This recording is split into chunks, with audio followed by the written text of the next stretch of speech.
Well, hello, everyone, and welcome to this episode of the Burden of Command podcast. I've got a great guest with you today, Mr. Wally Adamchik. Wally is author of No Yelling and Construction Leadership from A to Z. He's president of Firestarter Speaking and Consulting. He's a former Notre Dame mascot and former active duty Marine Corps officer in both tanks and attack helicopters. Wally, thanks for joining us today.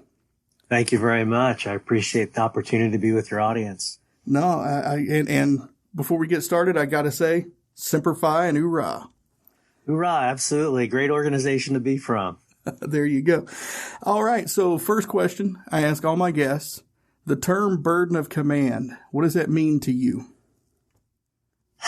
Well, anytime you hear the word burden, it suggests that there's something, important or onerous or difficult about it. And I guess there may be some truth to that. But when you say it, the first quote that goes through my mind really is, and I really think about it, is that old line about everything that happens or fails to happen is the responsibility of the leader. So that burden falls upon that leader, that person. But I think there's a second part of this, because when I say that everything happens or fails to happen, there's, there's like that's more about mission and things getting done. But when I really get down on the burden of command, it's the moral obligation that we have as leaders to take care of our people.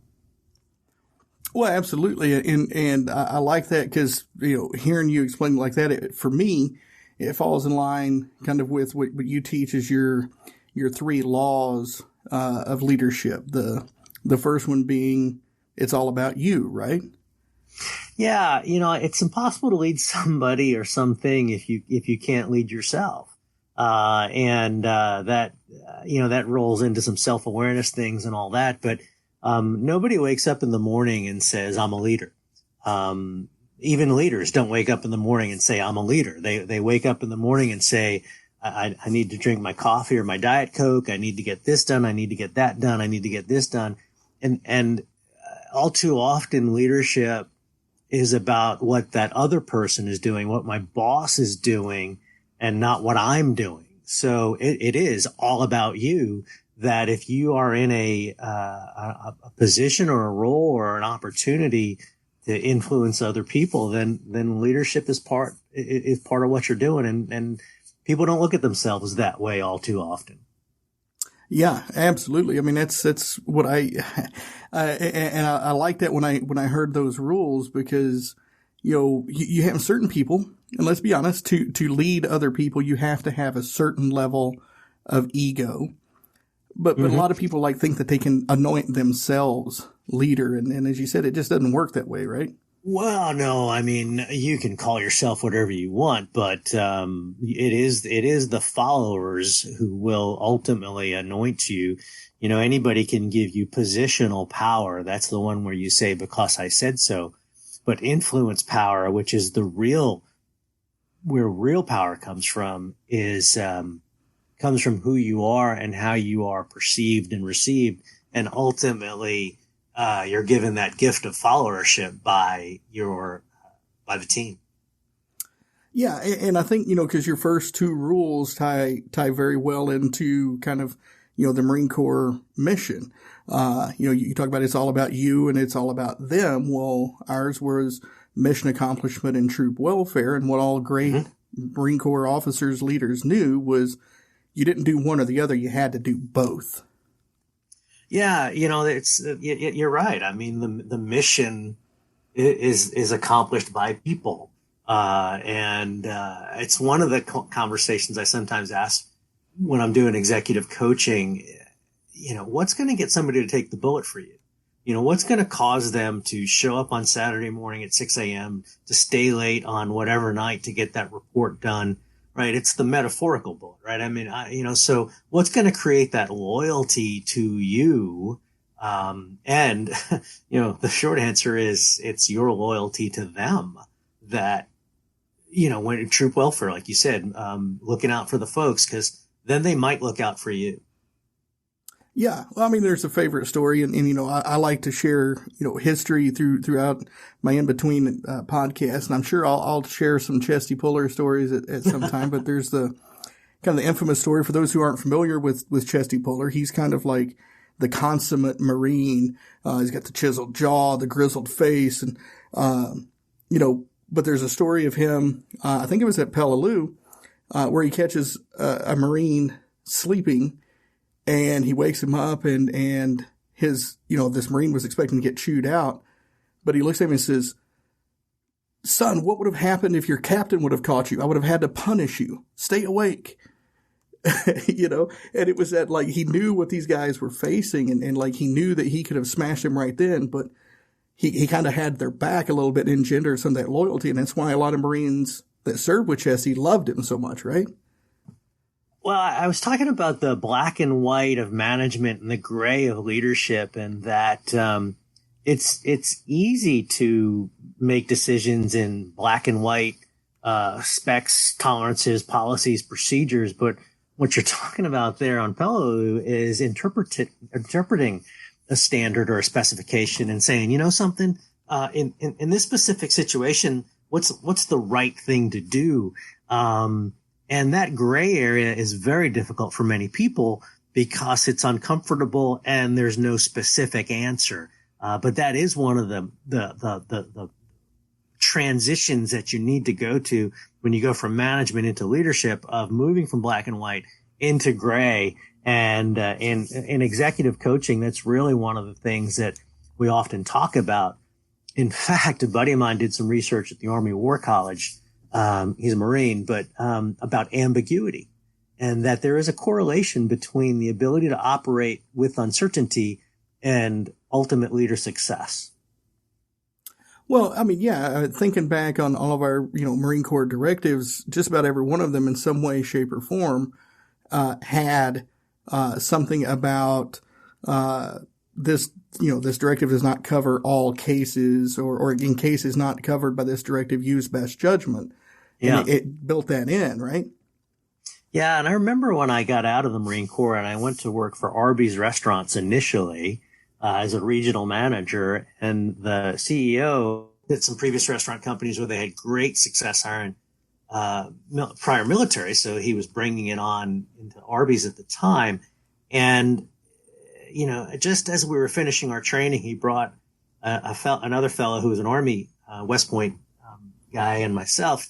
We went out to dinner and we had kind of that final conversation. And he says, "Do you realize what I'm paying you for?" And there's this long pause from the other guy and myself, like, "Ooh, don't want to get this one wrong." And he says, "I'm paying you for your judgment." Mm. And that's that gray area conversation.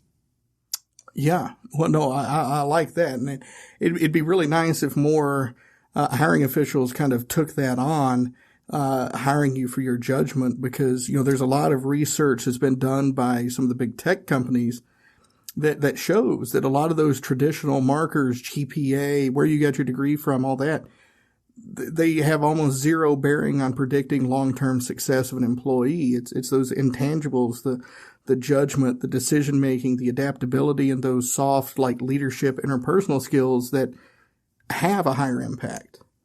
It's kind of like the 40-yard dash in the combine at the NFL. It's sexy as heck, but really a very low correlation between that and success. Right. And we see that happen just about every year. Somebody blows the doors off in a 40 and they do nothing in their career. Exactly right. Yeah. So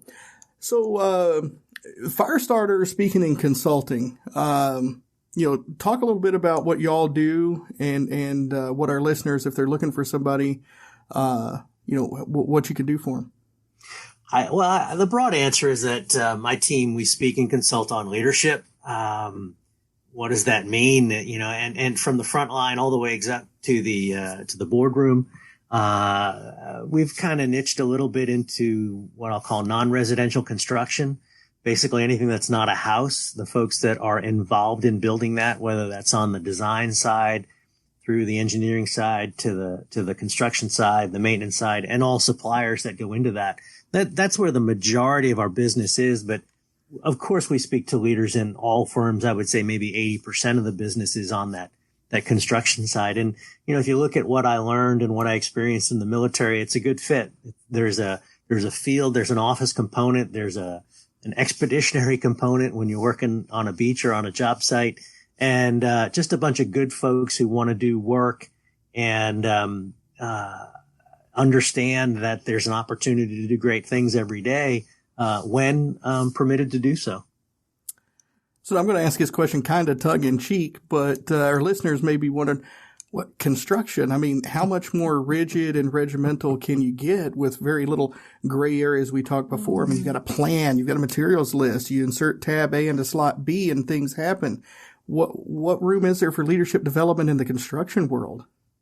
I get a similar response when I go to one of my trade associations, which is the National Speakers Association, which is, the trade association of experts who speak professionally. And, it's the same thing. People, we're sitting, in fact, just a couple of weeks ago, at the national convention, we were in the Gaylord Hotel and just outside Denver Airport, brand new facility. I don't know how many hundreds of millions of dollars it was, but, think about any structure you walk into, whether it's a school or a mall or an airport or the roads that you drive on. I to your point, tongue in cheek, say it wasn't the architect who built this thing. It was people, taking a specification, but applying it in a dynamic environment, i.e. an uncertain environment, which requires that interpretation and gray that I talked about earlier.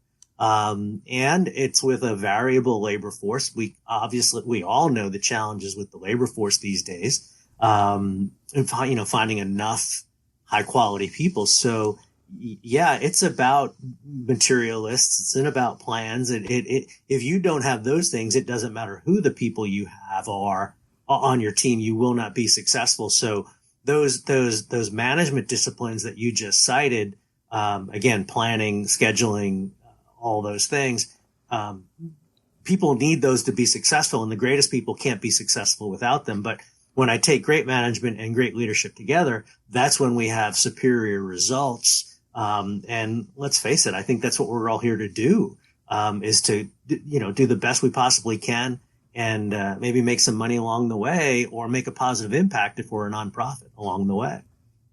Well, yeah, I mean, and it goes back a couple episodes ago. I had a gentleman, Joe Calloway, and he talks about a lot of the same stuff. He talks about simplification and planning. And, it's like, as we were discussing, it's like neither one of us could come up with an answer. Maybe you could remember, but I can't remember the last time that I sat down, I wrote out a plan, and that plan was to the T, the plan that was executed. Well, no plan survives contact with the enemy.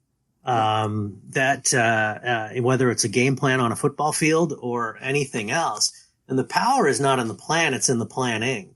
And in fact, that becomes pushback because it says, well, why should I bother planning? Because it's going to change. Well, you should do planning because the power is in the planning, i.e., I now know the situation, the contingencies, option A, option B, option C, and I'm much more readily able to adjust or pivot, using that word we use these days, with minimal downtime and minimal risk to the organization. So, hey, this isn't going to work. I'm going to go do this. But that only happens because I've thought through it completely before I even got there. No plan survives contact with the enemy.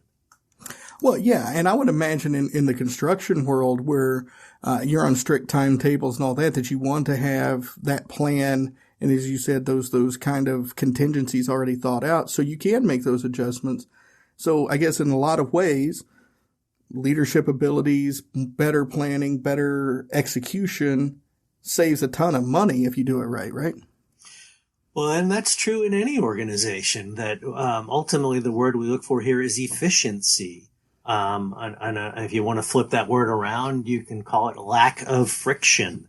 Friction heats up and wears things down, including people. So well-led organizations are not friction free, but they have less negative friction than poor-led organizations. Yeah. So you mentioned kind of being a niche in the construction world. What led you kind of into that realm, or did it find you? I think it's a little bit of both. My dad and brother worked in construction, in their lives. So when I was 13, 14, I was a helper on jobs. And then, like I said, obviously 10 years in the Marines, come out, get my MBA at Carolina. And then I went back and then I got into the consulting world. And in that world, I bumped into the construction world a little bit, and it just became a natural evolution out of that the personality profiles, the nature of the work, it just fits me really well, and I fit them really well. And some people comment on my ability to, stand in front of an audience of construction foremen or construction superintendents, pretty much hardcore blue collar, direct, type A people, and get them to laugh and have a conversation, and make an impact on them. People go, my God, how do you do that? That must be so hard. And I'm like, not really. I'm talking to my brother when I'm talking to those folks. The punchline there is they know I respect them. Mm-hmm. And I'm not there as some guy with an MBA or an author of 2 books. I'm there as a guy who understands their world and has some ideas and is willing to have a humble conversation about how these might work for you. No different than what a good leader would do in any situation, right? I trust you. I respect you. I have humility to know that I don't have all the answers. Let's collaborate to see how we can be better together. Oh, yeah. Well, I mean, and that's, I've said it before, and I'll probably say it a million more times before I die, but leadership is just a relationship, right? Well, that's exactly right. And, the good book by Kouzes and Posner on that one, out of the Leadership Challenge. And that's what it is. The leadership is a relationship. And, if people are sitting here going, how can I become a better leader? Work on your relationship building skills, whether that's reading How to Win Friends and Influence People by Dale Carnegie, written, back in the first half of the last century, but still a timeless classic. And things like, looking people in the eye and saying please and thank you and using their first name. Those are the little things that lubricate relationships and reduce friction. Yeah, exactly. So talk about your varied background a little bit. As I mentioned in the opening, as a Marine Corps officer, you started out in tanks, right? That's correct. Yeah. And so in your book, No Yelling, and I highly recommend people pick it up. It's got a few years on it now, but it still holds up very well. You tell a story about being out on an exercise and getting called up to I think to visit with the CO, and you tell your unit, I think the word you say, be productive. Be productive. Yeah. Yeah. So thanks for bringing that up. Second lieutenant, out with my tank platoon in the training area of Camp Fuji, which is at the base of Mount Fuji, Japan.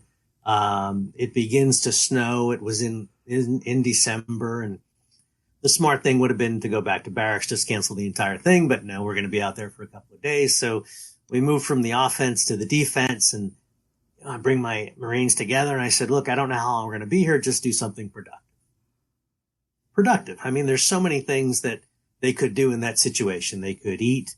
They could sleep. We're in a tactical situation. They could maintain their vehicles. They could maintain their weapons. There's just a bunch of things that they could be doing in a tactical situation. Well, it continues to snow. I get down in my vehicle. I'm orienting myself on the map. I'm cleaning my pistol and all these things. And I hear my name being called, and it's Adamchik, the captain wants to see you. And I trudge on over through the snow, and my company commander is looking at me, and he's red with rage as he points in front of my vehicles, and he says, "What is that?" And I look and double take over to the front of the vehicle, and I'm one of the tanks, and I said, "Looks like a couple of snowmen, sir." He wasn't amused, and actually it was a snow couple. they were anatomically correct. I'll leave it at that. But a bunch of 18, 19-year-old Marines, I'll let you figure that one out. And, is this some new defensive maneuver you learned at Fort Knox? Or you're trying to embarrass me in front of the battalion commander, star, exclamation, F, M, exclamation, and I'm like, no, sir, sorry, sir. I told my Marines to do something productive, and clearly I wasn't specific enough. And that everything that, we started this conversation, everything that happens or fails to happen. It was clear in my mind that I told them to be productive, and in fact, they were productive. And if you really think about it, think about the story you told about Chesty being on Peleliu and coming upon a situation and interpreting the situation, right?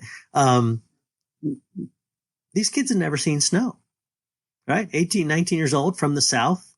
What did you do?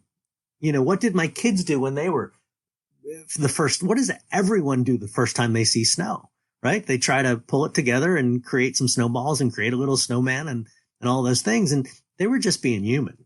Now again, I was just like, for God's sake, I talked to my Gunny, actually my senior enlisted. I said, Gunny, could you go take care of this? and he did. And there's a punchline in this though, by the way, when we get, these young guys doing this stuff, young Marines doing this stuff. And, I didn't write them up or put them on charges. It was just one of those, oopses, I guess. But what's really cool is when, I don't remember the exact timing now, I think it was 5 years later, when one of those Marines gets commissioned as an officer and asks me to pin his bars on him. So for those people in leadership positions and leadership roles, people will build snowmen. They will let you down. They will screw up. They will not do things the way you think everything should be done. But then they will also provide opportunities and do things where, quote, you're pinning bars on them, and that is worth the snowman. Oh, yeah, no, 100%. And there was a lot there. I remember, reading that for the first time and like I could visualize it being a Marine myself. Like, that's probably exactly where my mind would have went to with snow. But, and people who haven't been in that position, they may not be able to quite identify, but you're right. And you learned a little bit more about being a leader, about better clarity of communication. Exactly. And cause the whole guidance from Patton, just don't tell them what to do, tell them what needs to be done to let them dazzle with your brilliance. There are a little bit of limitations to that, right? There are, obviously. And that comes down to a phrase, that we'll use in the military called commander's intent. Yeah. Set the guidelines, set the guardrails, and turn them loose. So with all that fun in tanks, being safely secured on the ground in a big, fairly impenetrable metal box, what got you to decide to jump into whirlybirds? I don't know. I never wanted to be the guy sitting there to, 10, 20, 30 years from now to say I could have been. It's about living a life with no regrets. So, I always had in the back of my mind that maybe I could be a pilot or maybe go aviation. And I just didn't initially. But after 4 years, there is a program where a handful of people are able to transition to naval aviation, to Marine Corps aviation. And I applied for it. The bottom line is I applied because I didn't want to be the guy 10 years from now saying I could have. Any similar stories to the tank story in aviation? No, because I learned how to communicate better. Clarity of communication is one of the key things. And and you see it in just basic life, like, hey, where do you want to go to dinner? Oh, it doesn't really matter. Oh, I don't, whatever. And then you go out to dinner and the person you're with is like, yeah, I didn't really want to come here anyway. I'm like, why didn't you say so?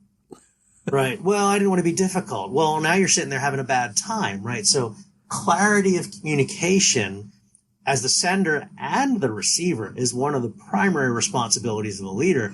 And if you're sitting there thinking, well, what can I do to get better? Become a better communicator.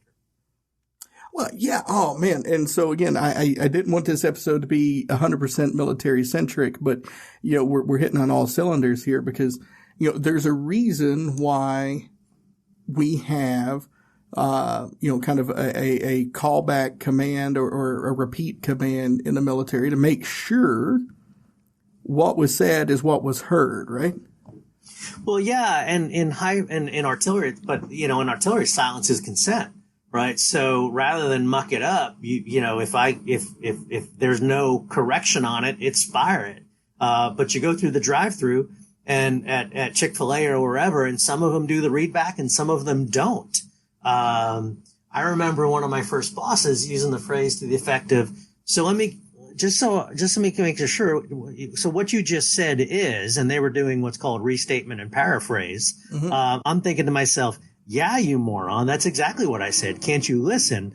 The moron was me not realizing that they were using superior communication skills. So restatement and paraphrase. Now, within that, it's all in the delivery. If I say, hey, just so I made sure I got this correct, Earl, what you just said is ... That's significantly different than me saying, all right, so what you just said is... Right. One is the burden is on me, burden of command, right? One is I've just implied that you're a dumbass. Well, yeah. And it's so valuable because, I've had this discussion many, many times. It's like, well, we're not communicating face to face. Well, even better, you can write an email that says, this is how I interpreted what you said. Is this correct? Absolutely. And you go absolutely.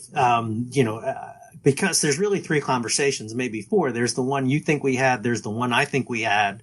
There's the one we think we had. And then when you listen to the tape, there's the one we actually had, which, oh, by the way, still has multiple interpretations. So yes, clarity of communications in any relationship, is very important.